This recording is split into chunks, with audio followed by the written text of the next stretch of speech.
Okay, hello, good evening students.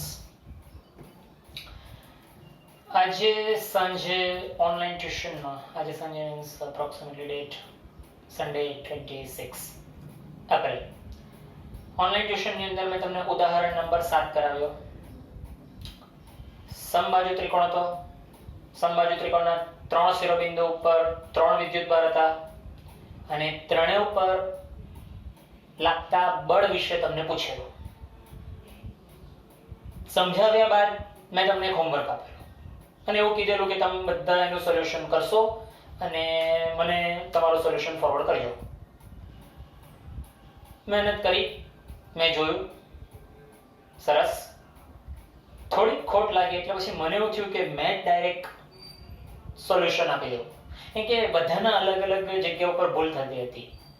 તો બધાને individually કહેવા જાઉં તો એના કરતાં મેં વિચાર્યું કે ચાલો ડાયરેક્ટ મેચ કરો. જુઓ, આપણે એક ત્રિકોણ આપેલો. ત્રિકોણ હતો કાટકોણ ત્રિકોણ અને એમાં પણ સમદ્વિભુજ એટલે કે સમદ્વિ એટલે એની બે ભુજા સમાન આપેલી. કાટકોણ એટલે એક ખૂણો 90 અંશનો. 3 શિરોબિંદુ પર વિદ્યુતભાર મૂકેલા હતા, તેના માટે નામ આપેલા હતા A, B, C. અને આ ત્રણેય ઉપર વિદ્યુતભારો આપણે પ્લેસ આપેલા હતા. તે હતા, એક હતો અહીંયા -Q, અહીંયા હતું +Q ને અહીંયા હતું +Q. અહીંયા લખ્યા બરાબર. અને આ ત્રણ પર લાગતા બળને શોધવા કીધેલું. તો ઉદાહરણ 7 માં જે આપણે કાગળ તમે જોતા હશો અત્યારે, તેની અંદર જોયું તો પહેલા મેં બળોના મૂલ્ય વિશે એટલે કે અદિશ સ્વરૂપ વિશે પહેલા ચર્ચા કરેલી અને એ લાવવા માટે પહેલા મેં સદિશ સ્વરૂપને આકૃતિમાં દર્શાવેલા. તો પહેલું કામ એ કે ટોટલ કેટલા બળ લાગે એ પહેલા ફાઇન્ડ કરવાનું અને કઈ દિશામાં છે પહેલા એ નક્કી કરવાનું, પછી એના મૂલ્ય ઉપર જઈએ. તો ચલો, આ ત્રિકોણમાં એક માઇનસમાં છે, એક પ્લસમાં છે, એટલે આ બંને વચ્ચે આકર્ષણ બળ લાગવાનું. તો એક આ તરફનું બળ ખેંચાણ વાળું બળ લાગે, એક આ તરફનું બળ ખેંચાણ વાળું બળ લાગે. આ બળનું નામ F, જે B ખેંચે છે એટલે B દ્વારા A પર લાગતું બળ સદિશ. આ બાજુ ખેંચાતું છે એટલે A દ્વારા, તો F A દ્વારા B પર લાગતું બળ સદિશ. એવું જ અહીંયા પણ થવાનું, એક માઇનસ એક પ્લસ એટલે આ નીચે તરફ ખેંચવાનું, આ ઉપર તરફ ખેંચવાનું. આનું નામ છે F.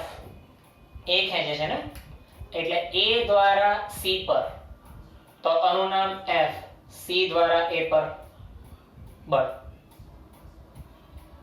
હવે આ જોડીની વાત કરું તો બે પ્લસ પ્લસ એટલે કે અપાકર્ષણ. અપાકર્ષણ એટલે ધક્કો. ધક્કો એટલે આને ધક્કો આમ વાગવાનો અને ધક્કો ઉપર વાગવાનો. આ ધક્કાને નામ આપો C દ્વારા, એટલે આનું નામ છે F. C દ્વારા B પર લાગતું બળ ને આનું નામ છે F. B દ્વારા C પર લાગતું બળ. હવે અહીંયા મોટે ભાગે છોકરાઓ ભૂલ કરી ગયા, એટલે જેટલા સોલ્યુશન મારી પાસે આવ્યા તો મેં એક વસ્તુ નોટિસ કરી કે એ લોકોએ ટોટલી મને ફોલો કરી દીધો. મેં સમબાજુ ત્રિકોણ જે ઉદાહરણ 7 ચલાવ્યું તો એમાં 6 સેમ લીધા, કારણ કે મૂલ્ય સમાન હતા, અંતર સમાન હતા. સમબાજુ હતું ભાઈ, મૂલ્ય સમાન હતા, અંતર સમાન હતા, તો એ 6 સેમ લઈ લીધેલા. મોટે ભાગના છોકરાઓએ પહેલી જ ભૂલ કરી દીધી, 6 સેમ લઈ લીધા. 6 સેમ કેવી રીતે આવવાનું? અહીંયા અંતર અલગ થવાનું ભાઈ. જુઓ ની, અંતર અલગ નહીં દેખાતા. તો થાય, ધીરે ધીરે શીખાય, ડોન્ટ વરી, ધીરે ધીરે શીખાય. તો મેં ધારવું પડે મારે કે મારે કયા અંતરની વાત મેં કરવાનો. તો મેં ધારીને ચાલુ છું કે આ અંતરને જો મેં R કહું તો આ અંતરને પણ મારે R જ કહેવું પડે, કારણ કે સમદ્વિભુજ અને કાટકોણ ત્રિકોણ છે એટલે ડેફિનેટલી કર્ણ અલગ જ થવાનો. હવે એ કર્ણ ખબર નથી તો એ ધારી લો. તો ધોરણ 10 ઉપર જઈએ. પાયથાગોરસ એમ કહે કે કર્ણની બાકીની બે બાજુના વર્ગોનો સરવાળો એટલે કે a નો વર્ગ બરાબર r નો વર્ગ વત્તા r નો વર્ગ. કર્ણનો વર્ગ બરાબર બાકીની બે બાજુના વર્ગોનો સરવાળો થશે. એટલે કે આ થઈ જશે 2 વાર r નો વર્ગ જે છે a નો વર્ગ. એટલે એકલું a જોઈતું હોય તો વર્ગમૂળમાં 2r. એક આ જગ્યા છે જેમાં મોટે ભાગના છોકરાઓ ચૂકી જાય, મોસ્ટ ઓફ ચૂકી જાય. મોસ્ટ ઓફ એટલે ત્યાંથી બિચારા એ લોકોનું બધું ગાડી ઓફ. કઈ નહીં, આખો દાખલો પહેલા જુઓ કેટલું સ્ટ્રક્ચર વેરિએશનમાં આવે છે. આખો દાખલો જુઓ. અંતર નક્કી થઈ ગયું. હવે મૂલ્યની જો હું ચર્ચા કરું તો તમે જોઈ શકો છો કે આ અંતર સેમ છે, વિદ્યુત ભારના મૂલ્ય સમાન છે, અંતર એટલું જ છે, મૂલ્ય ભાર સમાન છે. તો આકૃતિ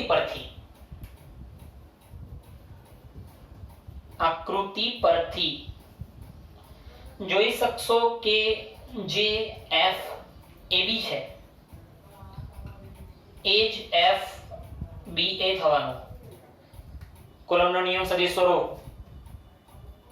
સમાન મૂલ્યના પરંતુ વિરુદ્ધ દિશાના એટલે મૂલ્ય સરખાવતા છે.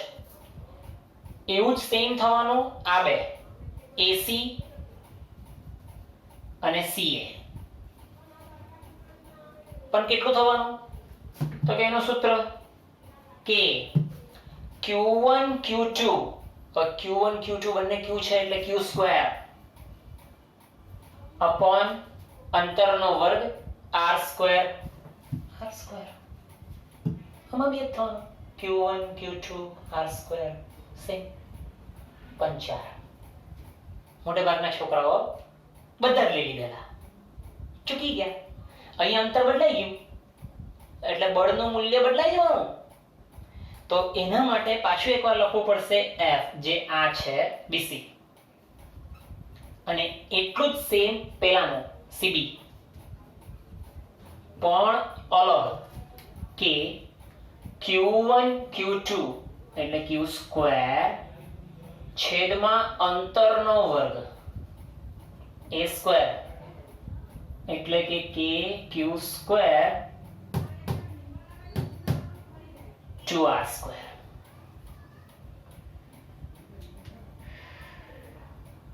ચૂકી ગયા ઘણા બધા. થાય સ્ટાર્ટિંગ છે થાય.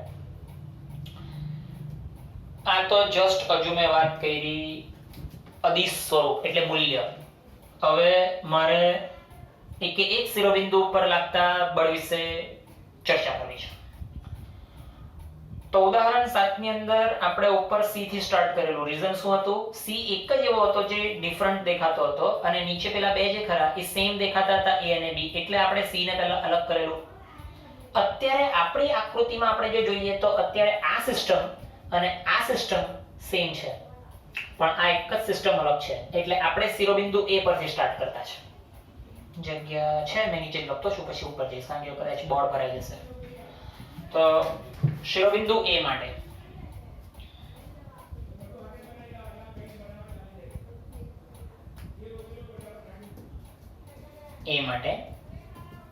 શિરોબિંદુ A માટે સબાચનો નિયમ લાગશે. આઈ થિંક જગ્યા તો પ્રમાણે એક જ કદાચ લીટી ભરાય પછી કદાચ નીચે દેખાશે નહીં. FA સબાચનો નિયમ અંડર રૂટ A નો વર્ગ વત્તા B નો વર્ગ વત્તા 2AB cos θ. તો A તરીકે અત્યારે કોણ કામ કરે? આ બે છે જો A અને B. તો FAB વત્તા FAC વત્તા બે વાર આ બે પોતે જ FAB FAC જોઈ લેજો. અને cos θ તો થીટા કોને કીધેલું? 11 વિજ્ઞાન પ્રવાહ આપણે વાત થઈ રહી. બે સદિશોને જોડતો ખૂણો એટલે કે પૂંછડી. તો પૂંછડી બે અહીંયા ભેગી થયેલી 90 કાટકોણ 90. ક્લિયર? સબા છે, બીજું કંઈ નહીં. હવે આના મૂલ્યની ચર્ચા કરીએ એટલે હવે ઉપર લઈ જઈએ ને. તો FA is equal to under root. Under રૂટમાં પહેલું AB ક્યાં છે? આવ્યું. કોણ છે? આ છે kq² r². કૌંસની અંદર kq² r² નો પણ સ્ક્વેર, ભૂલતા નહીં, સ્ક્વેર છે. બરાબર. હવે AC પણ એ જ લખવાનું, એટલે વત્તા kq² r² નો પણ સ્ક્વેર વત્તા આ ન લખીએ તો ચાલે, કારણ કે પાછળ cos 90 નો આન્સર 0 સાથે કંઈ પણ ગુણાય એટલે બધું 0 પણ પૂછડી ખેંચી લેજો જરાક, એટલે આખું વર્ગમૂળ બનાવજો. હવે આ ક્વોન્ટિટી સેમ છે એટલે બે વાર લખાય, તો મેં અંદર લખવાનો રૂટની અંદર બે વાર kq² r² નો b વર્ગ. વર્ગમૂળનું ચિહ્ન જો કડવું હોય તો આને વર્ગમૂળ મળે અને આ વર્ગ રિમૂવ, એટલે બચે ખાલી kq² r². કોણ? FA. ન્યૂટન. પહેલા ક્યો, જો તમે એકમની લખ્યો એટલે માર પડતો ગયો. ન્યૂટન એવો પાડો. એક કામ પૂરું થયું. એટલે 3 શિરોબિંદુમાંથી એક શિરોબિંદુ ઉપરનું કામ આપણે પૂર્ણ કરી દીધું. બીજા બે માંથી કોઈ બી એક કરીએ, કારણ કે પેટર્ન સેમ દેખાતી છે એટલે આપણે બીજામાં તે જ રીતે લખી દઈશું. બી લઈ લઈએ, નજીક છે તો. બી શિરોબિંદુ બી માટે. અચ્છા, તો હવે શિરોબિંદુ બી માટે આપણે FB અંડર રૂટ એનું પણ સબાચો, તો એના સબાચામાં આ બે કહેવાય એના ઘટકો, તો આ બે જ લખવાના, એટલે F BA નો વર્ગ વત્તા F કોણ છે? BC વત્તા બે વાર આ બે જ BA BC cos θ cos. આ પોઈન્ટ પર ઘણા વિદ્યાર્થીઓ મૂંઝાયેલા અને ઘણાએ મને ફોન બી કર્યો, સર આમાં જરા કટાઈલા. મેં કહું વેરી ગુડ, પૂછવાનું સારું લાગે.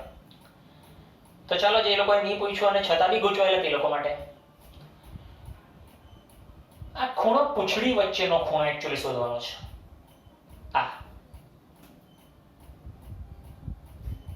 હવે એ શોધવા પહેલા ત્રિકોણ પર જવું પડે. ત્રિકોણ છે કાટકોણ ત્રિકોણ, એટલે એક તો 90 ડિગ્રી થઈ ગયું. બીજું સમદ્વિભુજ. સમદ્વિભુજ એટલે કે જ્યારે બે ભુજા સમાન તો તેની સામસામેના ખૂણા સમાન, ભૂમિતિ. તો સામસામેના ખૂણા સમાન આ બે. 180 ટોટલ. 90 માઈનસ કરી દીધું, બચ્યા 90. 90 ના બે સરખા ભાગ 45 45. અહીંયા રેખિક જોડ બની, એટલે 180 માંથી 45 જો બાદ કરું તો 135. ઇતના ઉપર પણ 135. ભૂમિતિ ધોરણ 10 આવડવું જ જોઈએ 100%. આઈ થિંક આવડી ગયો છે. નહીં આવડે પાછું જોઈ લેજો ડિવાઇડ કરીને પેલી બાજુ જાઓ. એટલે અહીંયા લખવાનું હતું મારે 135. ઓકે, ચાલો મૂલ્ય લખવાના છે. ધૈર્ય રાખીશું, ઉતાવળ નહીં. સ્ટેપ્સ ખતરનાક છે. અંડર રૂટ પહેલા કોણ છે? BA. BA ક્યાં છે? આ છે, એટલે કોણ છે? આ છે. તો કે અહીંયા લખવાનું છે મારે kq² r² નો પણ સ્ક્વેર. BC એટલે આયો અલગ છે, ઉપર કરતા અલગ છે, plus kq square by 2r square નો પણ square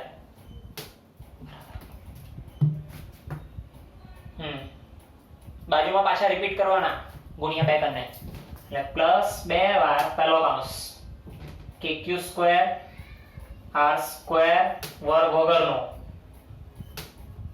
kq square 2r square વર્ગ વગરનો આ cos 135. જે વિદ્યાર્થીઓને ભૂમિતિ બી આવડી ગયેલું 135 લઈને બી આવેલા એવા વિદ્યાર્થીઓનો બી ફોન આવેલા, સર 135 નું શું કરવાનું? બરાબર, એ મોટે ભાગે બની શકે બાયોલોજી સ્ટુડન્ટ્સ હોય, ઓલેસ્ટીસી કાચું હોય લોકોનું બની શકે. તો મેં જરાક રફ વર્ક કરી દઉં ઓલેસ્ટીસી નું કે શું કરવાનું છે એમાં. તો કે cos 135 એટલે એવું જ કહેવાય કે cos 180 - 45. મેથ્સ વાળા તમારા માટે pi minus pi by 4. Pi minus એટલે બીજું ચરણ સાઇન નું છે, પણ cos અહીંયા વિધેય છે એટલે ચિહ્ન માઈનસ આવવાનું, એટલે માઈનસ પાઈ સ્વરૂપ વિધેય નો ચેન્જ, cos નું cos 45. તો cos 45 ની દસમાની વેલ્યુ 1/√2 minus 1/√2. ઓલેસ્ટીસી ધોરણ 11 પહેલા તમને કીધેલું 11મું ભૂલી ગયા તમારું પૂરું. 1/√2 માઈનસ માં લખતો છે. પૂછડી ખેંચો. હા, હવે બ્લેક બોલ પેન મને કહે કે જો કંઈ ઉડતું હોય તો ઉડાવો અને જો કંઈ કોમન નીકળતું હોય તો કોમન કાઢો. તો મને પાછળ પેલો બગડો ઉડતો દેખાતો છે, સિમ્પલ, બીજું કાંઈ ઉડતું દેખાતું નથી એટલે મેં કોમન કાઢવાનો. હવે કોમન કાઢો તેની માયાજાલ જરાક જોજો. k નો વર્ગ આ બાજુ k નો વર્ગ k વર્ગ, જો k નો વર્ગ બહાર નીકળે વર્ગમૂળમાંથી એટલે બચે એકલો k. k નો વર્ગ બહાર કાઢ્યો વર્ગમૂળમાંથી એટલે ખાલી k. એવી જ રીતે q વર્ગની વાત કરું, q વર્ગનો વર્ગ 4 ઘાત q વર્ગ 4 ઘાત વર્ગમૂળમાંથી બહાર આવે q સ્ક્વેર છે. એવું જ r સ્ક્વેર નું બી, તો r સ્ક્વેર. બીજું કશું કોમન નીકળતું નથી, અટકી ગયા વર્ગમૂળમાં. અહીંયાથી બધું જ કોમન નીકળી ગયું એટલે અહીંયા ખાલી 1 બચે છે. પ્લસ નો સાઇન જરા વ્યવસ્થિત કરીએ, પ્લસ. આ બાજુની સાઈડે કોણ બચ્યું? તો કે 1 2 ને 3 તો કોમન નીકળી ગયા, બચી ગયું ખાલી આ બગડું, અને એ બગડાનો ઉપર કરીએ વર્ગ એટલે થાય 4, એટલે 1/4. अब પાછળના પદની જો વાત કરું તો k q square r square નીકળી ગયા કોમન, અને 2 તો ઉડી ગયેલા છે એટલે -1/√2 એક જ બચેલું છે એટલે એ માઈનસ નો ચિહ્ન ટ્રાન્સફર કરું આગળ એટલે કે અહીંયા આવવાનું -1/ ખાલી √2. જોજો બરાબર, જોજો ગણતરી જોઈ લેજો. નહીં સમજ પડે તો પછી કોન્ટેક્ટ કરજો, પણ આઈ થિંક સાદું કેલ્ક્યુલેશન છે, આ સમજ પડી જવી જોઈએ. કશું જ નવું નથી કર્યું, જસ્ટ આ 1/√2 પ્લેસ કરી દીધું છે, બાકીની બધી ક્વોન્ટિટી બહાર નીકળી ગયેલી છે, 2 ઉડી ગયું છે. તો તમને લોકોને એવો પ્રશ્ન થાય કે મેં ઉપર કામ કરતો, હાલો તમને પ્રશ્ન થાય કે અહીંયા હવે આવો કેવો જવાબ આવ્યો, તો કઈ હજુ લસા લેવાના ખાલી બાકી છે. તો લસામાં KQ square by R square under root 4 ને 1 5 5 ના છેદમાં 4 માઇનસ 1 upon રૂટ 2 આ હતું FB ન્યૂટન.